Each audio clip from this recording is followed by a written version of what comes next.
Bismillahirrahmanirrahim. Alhamdulillahi Rabbil Alamin. Wassalatu wassalamu ala Sayyidina Muhammadin wa ala alihi wa sahbihi ajma'in. Allahumma inna nastahdik li arsyadi amrina wa zidna ilman yanfa'una. Qala al-imam al-muallif rahimahullah wa nafa'ana bihi wa bi barakati ulumi wa ghafara lahu wa li masyaikhihi wa li masyaikhina amin. Wa sunna fihi ma ay fil adhani wal iqamati qiyamun. Disunnahkan pada keduanya, yakni pada adzan dan qomat, qiyamun oleh berdiri. Wa an yu'adzina ala maudhi'in 'alin, dan sunat bahwa adzan oleh seseorang di atas tempat yang tinggi.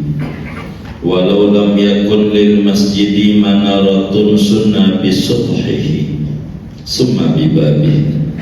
Jikalau tidak ada bagi masjid itu menara, maka disunatkan adzan di lotengnya masjid, kemudian di pintu masjid.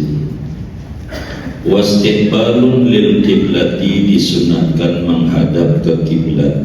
Wa kuriha tarkuhu, dan dimakruhkan oleh meninggalkan menghadap kiblat. Wa tahwilu wajhihi, dan membelokkan wajahnya. Las sadri, bukan dadanya. Fihima, pada adzan dan qomat. Yaminan, ke kanan, marotan sekali. Fi hayya 'alas shalah, fil marrataini, pada dua kalinya itu hayya 'alas shalah. Summa yarudu wajhahu lil kiblati, kemudian dia mengembalikan akan wajahnya ke kiblat. Wa shimalan, dan ke kiri, marratan sekali. Fi hayya 'alal falah, pada bacaan hayya 'alal falah.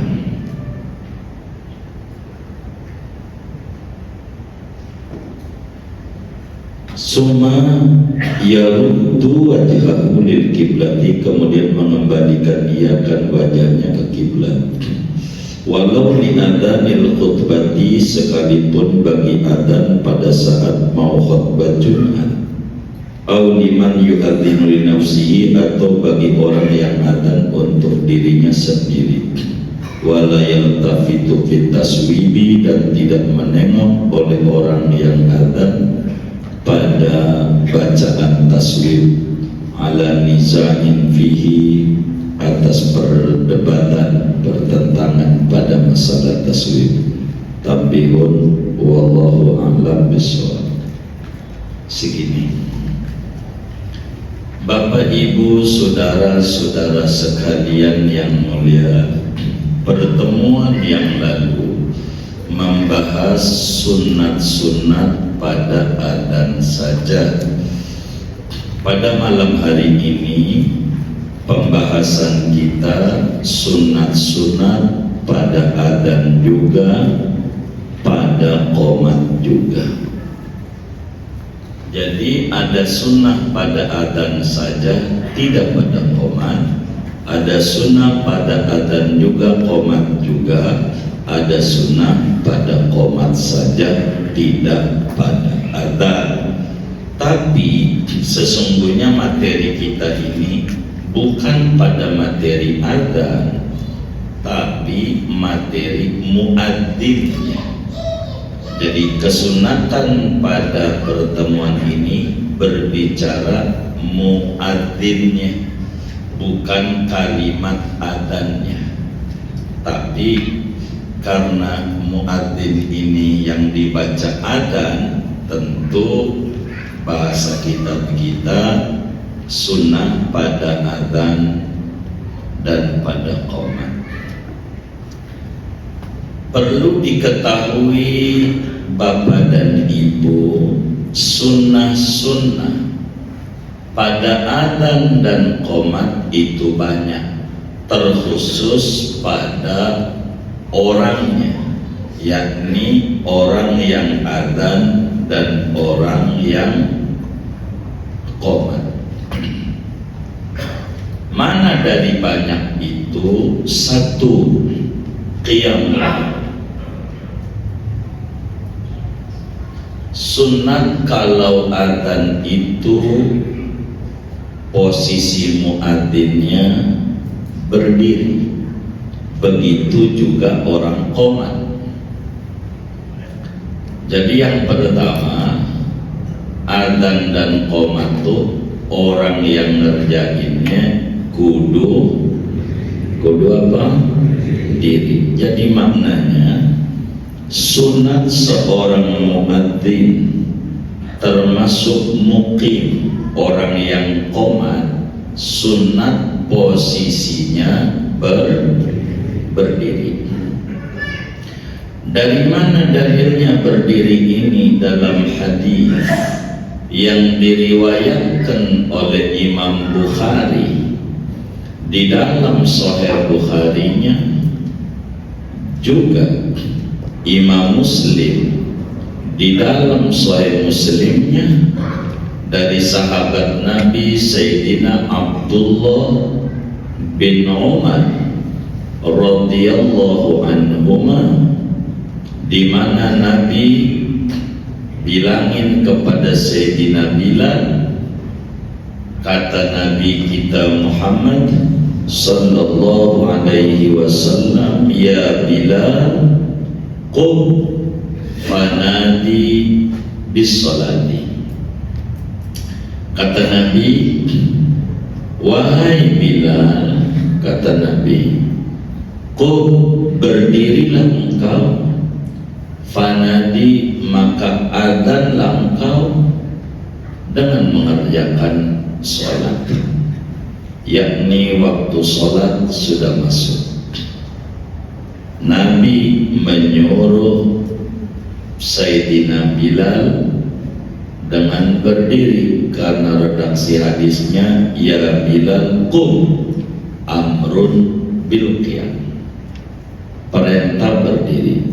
Tapi perintah di sini adalah perintah sunnah, sehingga Fathul Muin mengatakan was sunnah. Jadi sunnah kalau adzan itu sambil berdiri.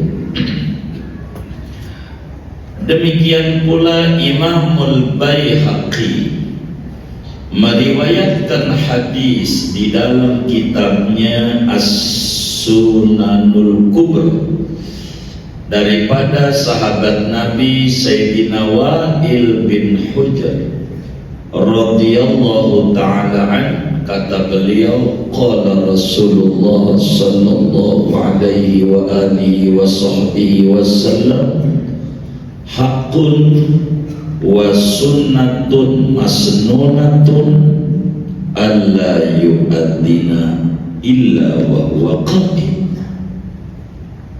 Kata Nabi, hak dan sunnah, ajaran yang disunnahkan, bahwa tidaklah seorang muadzin itu ada melainkan dalam posisi berdiri. Ketiga, oleh karena para ulama menukilkan daripada generasi demi generasi ulama khalaf terus sampai ulama salaf, tidak ada yang adzan kecuali posisinya sambil berdiri. Itu menunjukkan adzan itu kudu berdiri. Keempat, di samping itu adzan ini kan fungsinya untuk pemberitahuan. Posisi pemberitahuan itu lebih mengena kalau ngebilangin kalau sambil diri.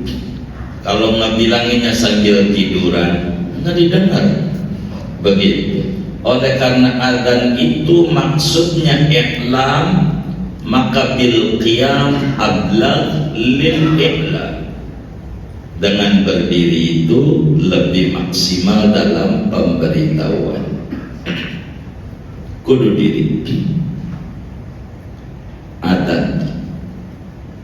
Bagaimana kalau adzannya sambil duduk? Boleh. Hanya makruh. Karena sunnah. Sah adzannya sambil duduk.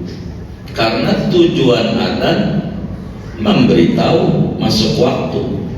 Dengan sambil duduk juga bisa. Begitu. Jadi sehingga andai adzan sambil duduk, adzannya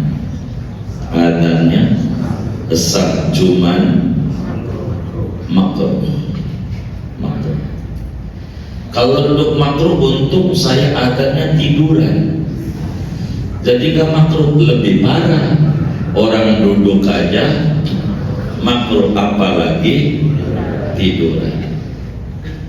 Bagaimana kalau sudah enggak mampu untuk diri, enggak bisa dia diri, udah payah, bisanya duduk, enggak makruh bagi dia. Kalau udah payah, karena kakinya udah payah, jadi sambil duduk adzannya, silakan. Bagi orang yang lemah, tidak mampu, la yukallifullahu nafsan illa wus'aha, wa idza amartukum bi amrin fa'tu minhu mastata'tum.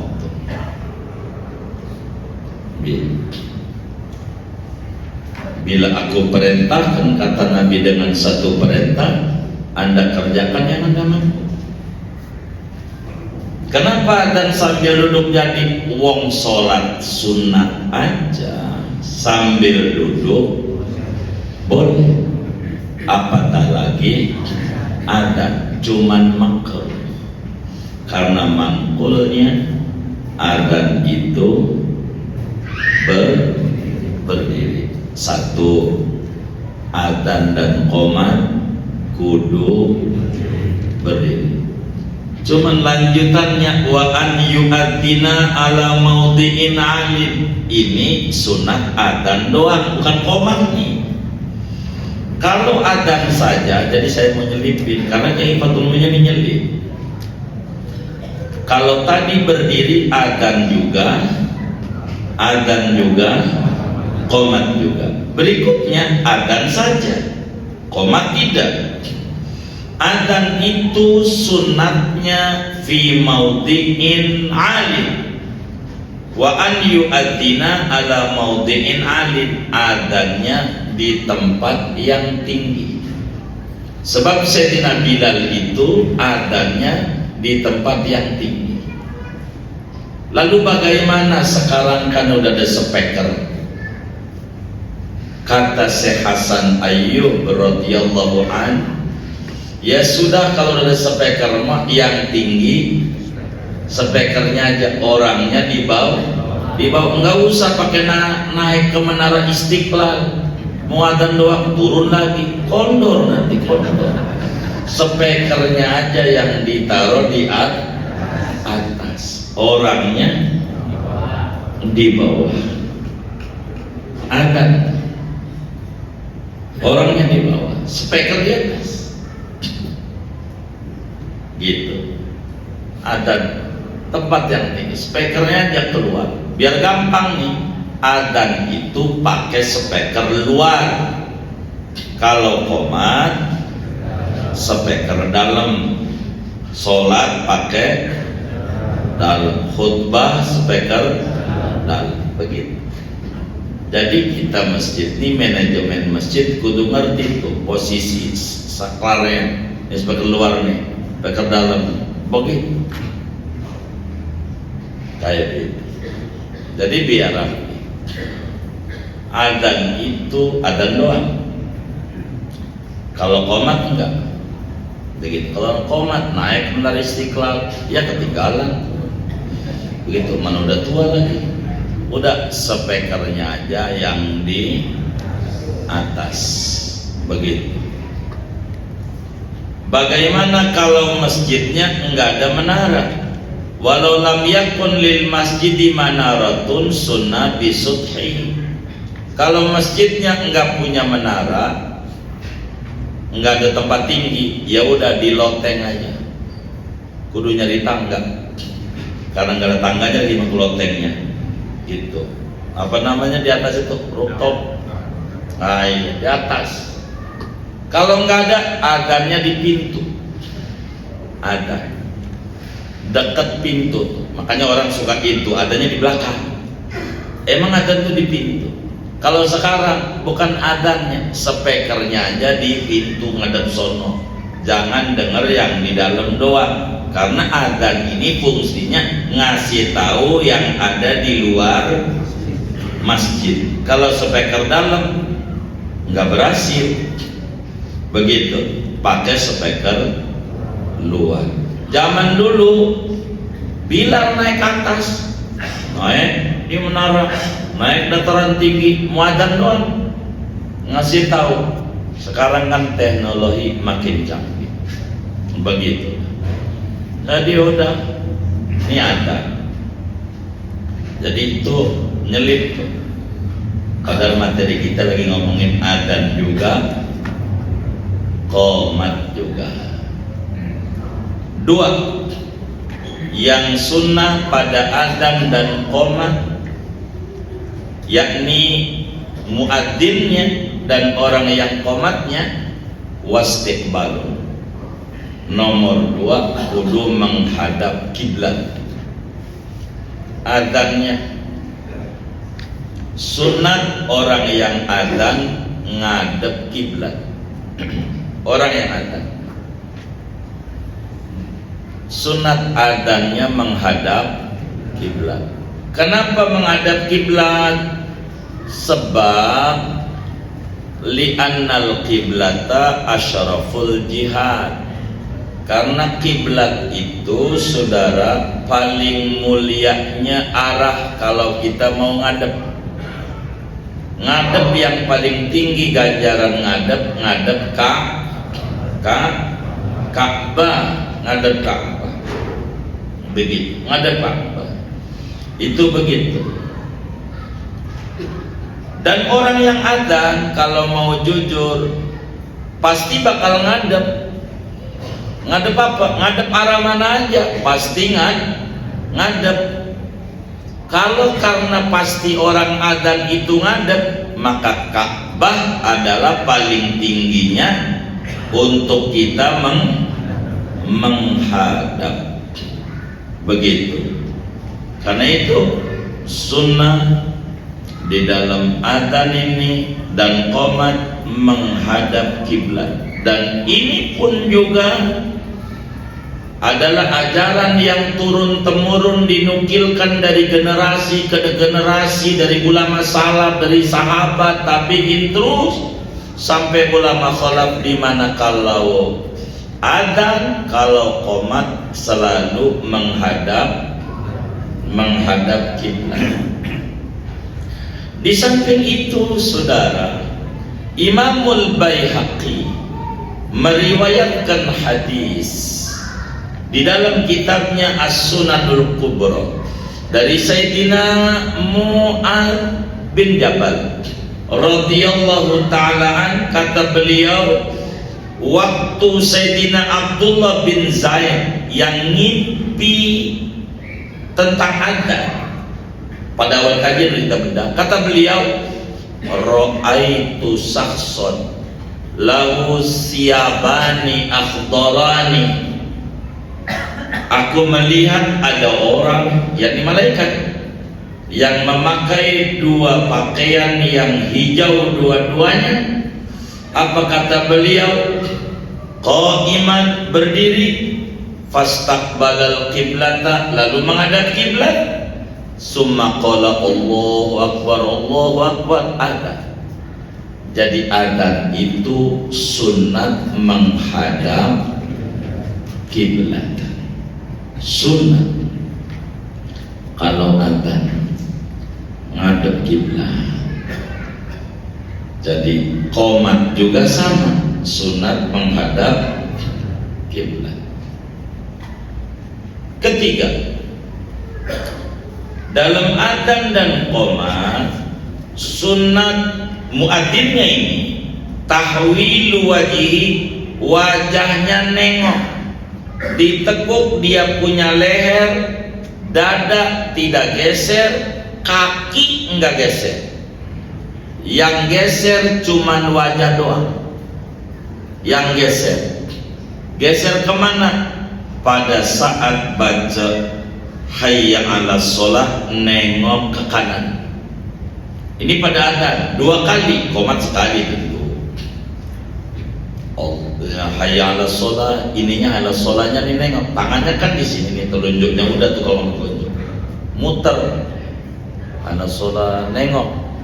Ini nih yang nengok bukan dada, bukan kaki. Kaki nggak geser. Yang nengok cuman pala aja. Wajah aja nengok kanan. Begitu. Hayya 'alal falah nengok kiri. Berapa kali? 2 kali kalau adzan. Kalau qomat sekali. Qomat sunat. Hayya 'alas shalah, hayya 'alal falah. Yang nengok ininya aja, wajahnya aja. Kata Badrul Min, lasot, dada enggak badannya begini. Badannya. Siapa tuh yang adanya hampir badannya muter-muter? Enggak.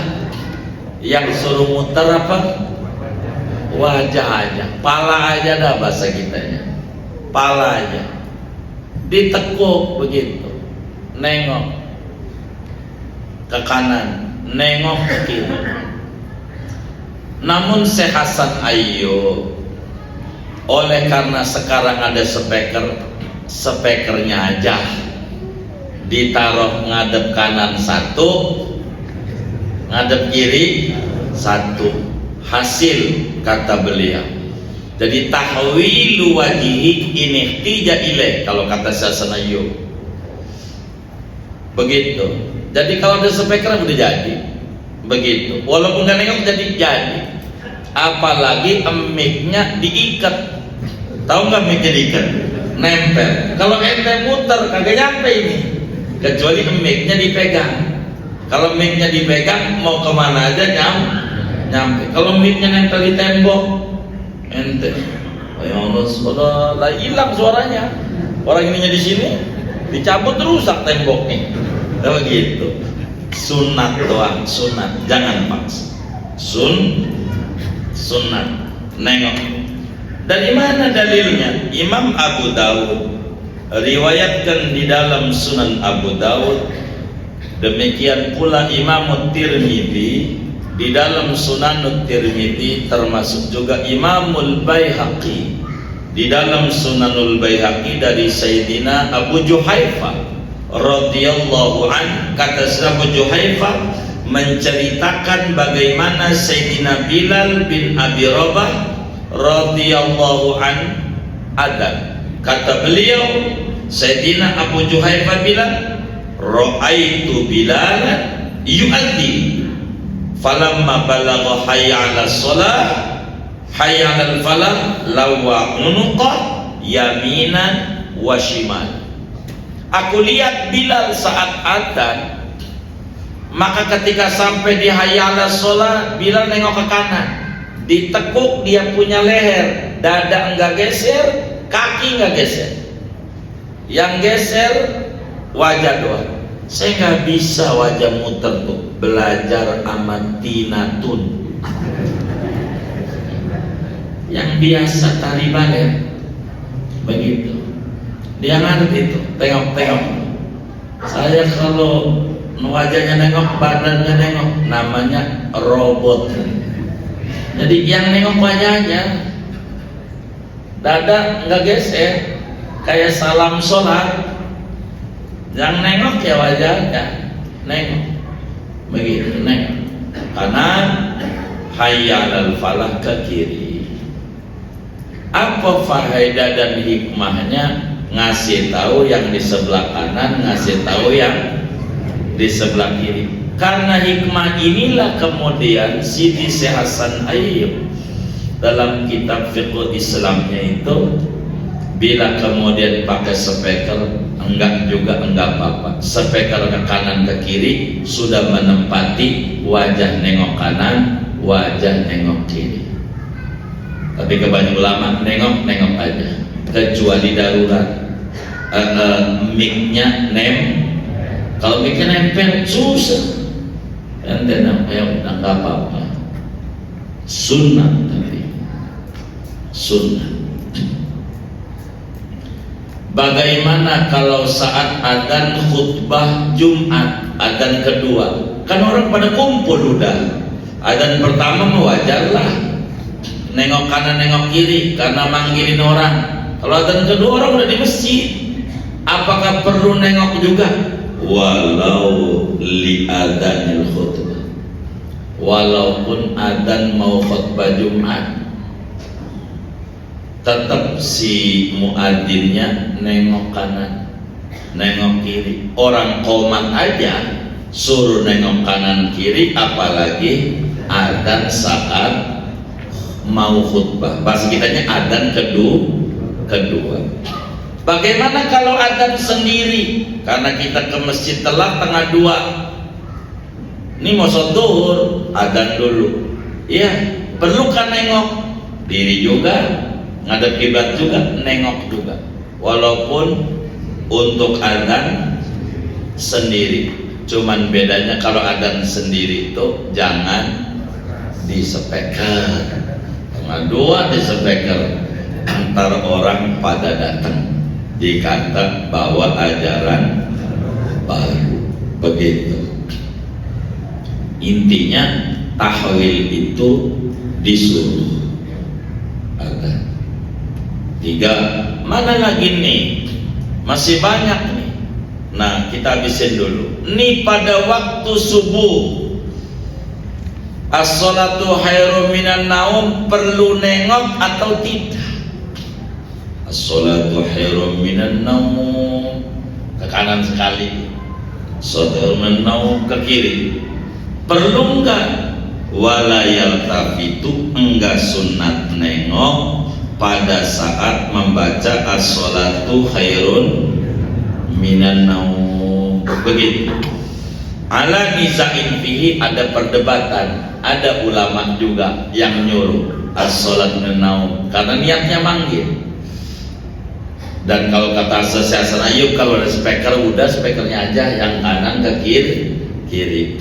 Jadi sunat muadzin tuh, dan orang yang qomat diri, 2 ngadep kiblat, 3 nengok. Apanya nengok? Dadanya. Apanya?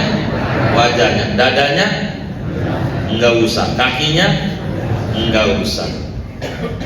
Ini aja 3. 4 sunat adzan tuh muadzinnya suci dari hadas kecil, suci dari hadas besar. Biar gampang punya wudhu. Kalau adzan tuh sunat punya wudhu. Dalam hadis yang diriwayatkan oleh Imam Tirmidzi dari Sayyidina Abu Hurairah radhiyallahu an, kata beliau, qala Rasulullah sallallahu alaihi wasallam, la yu'adzinu illa mutawaddi'un, jangan adzan kecuali orang yang punya wudu. Maknanya makruh. Begitu, maknanya makruh. Jadi makruh kalau nggak punya wudu adzan. Sunatnya adzan itu kudu punya wudu. Dalam hadis yang sahih, Abu Dawud riwayatkan hadis di mana Nabi Yuna Muhammad sallallahu alaihi wasallam bersabda, "Karitu an adzkurallaha illa ala taharati."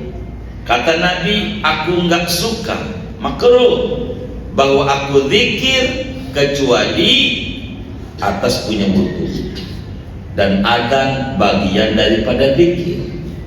Jadi kalau adzan sunat kita kudu punya wudu. Bahkan Al-Imamul Baihaqi di dalam kitab Sunanul Kubra-nya Dari Sayyidina Wa'il bin Hujr radhiyallahu ta'ala an, kata beliau, qala Rasulullah sallallahu alaihi wasallam, haqqun wa sunnatun masnunatun alla yu'adzina illa tahir illa wa huwa tahir.